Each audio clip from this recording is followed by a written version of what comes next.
Patterns of Presence, Day 20. Mark 6, verse 48. Jesus saw the disciples straining at the oars because the wind was against them. Shortly before dawn, he went out to them, walking on the lake. As we return to this verse today, we truly do pick up from where we've left off, because nothing has changed really. The disciples are still straining at the oars, they're still stuck. Their physical location hasn't changed, they're still in the middle of the lake. But what is different is the experience that they're about to have. As we approach this verse today, we shift in our focus to look almost entirely on what Jesus is doing. This is the moment of his grand entrance. This is the moment that Jesus walks into their circumstance. And according to the gospel writers, Jesus turned up shortly before dawn. Notice he doesn't turn up just as darkness falls. He doesn't turn up just as the winds begin to pick up, nor does he turn up at the first sign of the disciples straining at their oars. He turns up shortly before dawn. This, you could say, is an 11th hour manifestation. And this is something that perhaps many of us have come to understand about God. God is the God of the 11th hour. He's the God who always seems to turn up just in the nick of time, because his ways aren't our ways, his thoughts aren't our thoughts, and sadly, his timescales are not always our timescales. God is amazing. He does some incredible stuff. We can't live without him, and we all carry stories of what he has done and the way that he has changed us and impacted our lives. But truth is, God doesn't always work the way that we want him to, and neither does he always work within the time frames that we want him to. But despite that, one thing we are certain of is that God is always at work. Just because he doesn't always use our ideas or perform to our preferences or even act within the time scales that we want doesn't mean that he's not at work. Think about it. The moment that Jesus began working in the disciples' situation was the moment that he began walking into their situation. It was the very moment that he stepped foot onto the water to journey towards them. The passage says he saw them straining at the oars in the middle of the lake. He saw, he knew, he understood, he had compassion on them. His compassion stirred his action. And his action was to come down the mountain, step foot onto the troubled water, and walk towards them. The activity of God was seen not just when he appeared on the periphery of their vision or when they saw him on the horizon walking towards them. His activity began when he stepped foot from the shore onto the water, because the only reason he was on the water, walking across the waves, was for them. It wasn't that he was bored or fancied stretching his supernatural muscles, so he thought to himself, I'll just go for a wander across the top of the lake. No, he stepped foot onto the water for them, to help them, to relieve them, to rescue them, to deliver them. The disciples would be wrong to think that the moment that Jesus began working in their situation was the moment that they visibly saw him. Because if the activity of Jesus began when he stepped from the shore into the storm, then that means that Jesus was at work in their circumstance, even though they couldn't see him. The activity of God began in their situation long before they were physically aware of him. And what was he doing? What was the activity of God as Jesus made his way from the shore into the storm? Well, Jesus was positioning himself within their circumstance to bring a revelation of himself that would ultimately bring deliverance and freedom. Think about it. Jesus was up the mountain when he saw them straining at the oars, so he changed his position. He came down the mountain and walked across the water to where they were. He didn't command from the mountaintop that the wind would disappear and the waves be still, although he could have done that. But no, he actually positioned himself in the middle of their struggle and in the centre of their difficulty. He turned up in their situation, that they would discover him within it. This is a really powerful picture. The disciples are straining at the oars, struggling in their oppression, battling the circumstances and the conditions before them, and completely unknown to them, Jesus is at work, positioning himself so that they can find his presence in the midst of their storm. Don't be disheartened when you don't see God working the way that you want him to, or think that he should, or even within the timescales that you'd like him to. Because he's the God of the 11th hour. He'll always manifest his reality just in the nick of time. But actually, is it really the 11th hour? Or is it an actual fact that God has already begun working in our situation long before we could see it? Is it that actually he's been moving the pieces, adjusting the landscape, setting the scene, navigating the circumstances to a place that at exactly the right moment you would see him in his hand at work? Because had it been any earlier, you might not have seen it.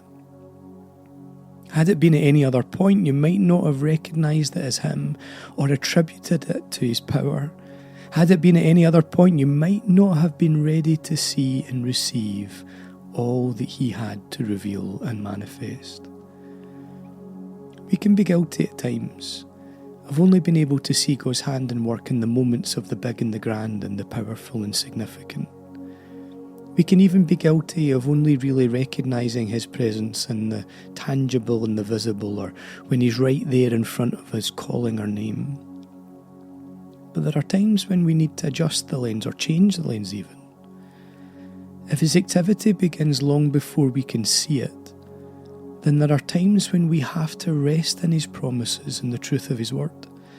There are times when our faith isn't about seeing but quietly perceiving. Times when what keeps us afloat is the inner knowledge, the quiet assurance, and the gentle but sincere trust that he has never failed me yet, and he's not going to start now. Equally, there are times when the adjusting of the lens involves us looking further and looking deeper.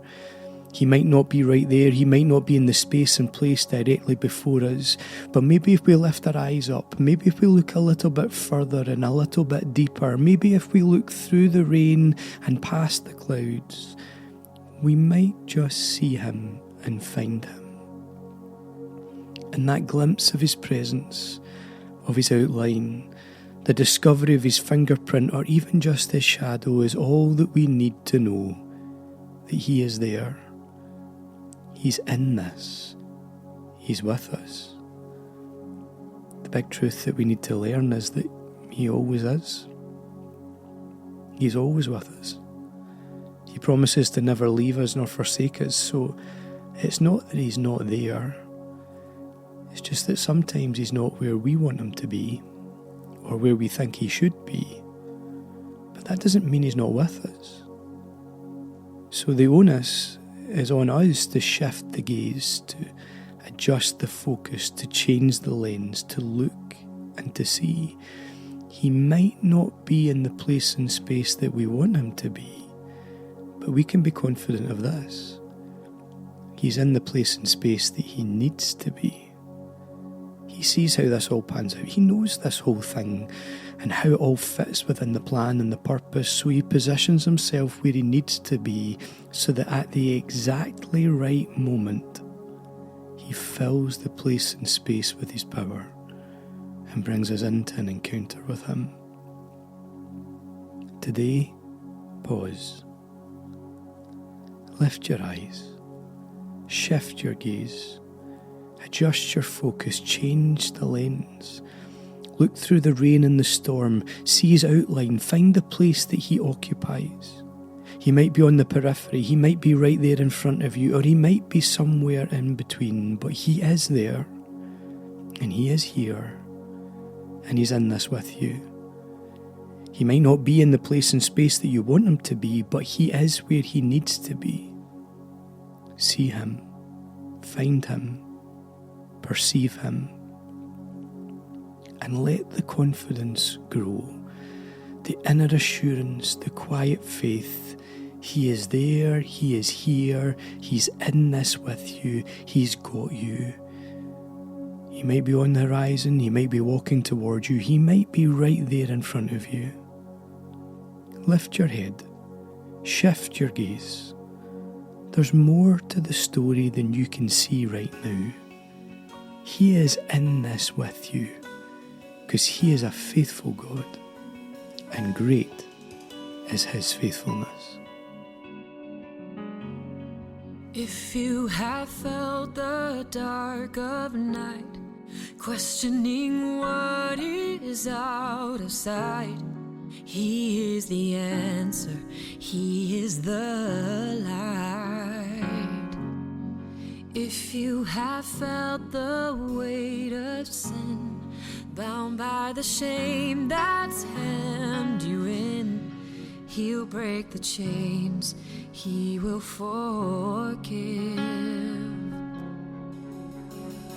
Lift your head, morning is coming, there's more to the story. Don't forget, in grief and in glory, still great is his faithfulness.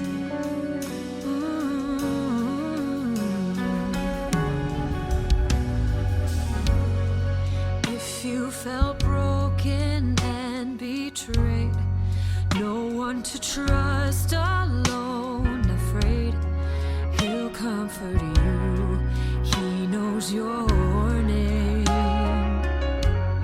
If you've wrestled with the ache of loss, and why this has been your road to walk, he bore your pain, he bore your cross.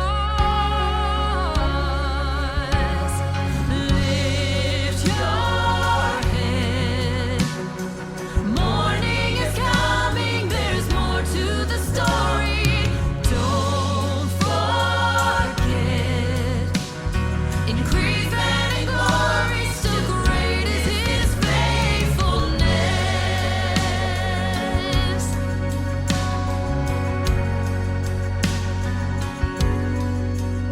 He is present, helper, yes he is, Keeper, great is his faithfulness, perfect, sovereign, my fortress. fortress. Great is his faithfulness,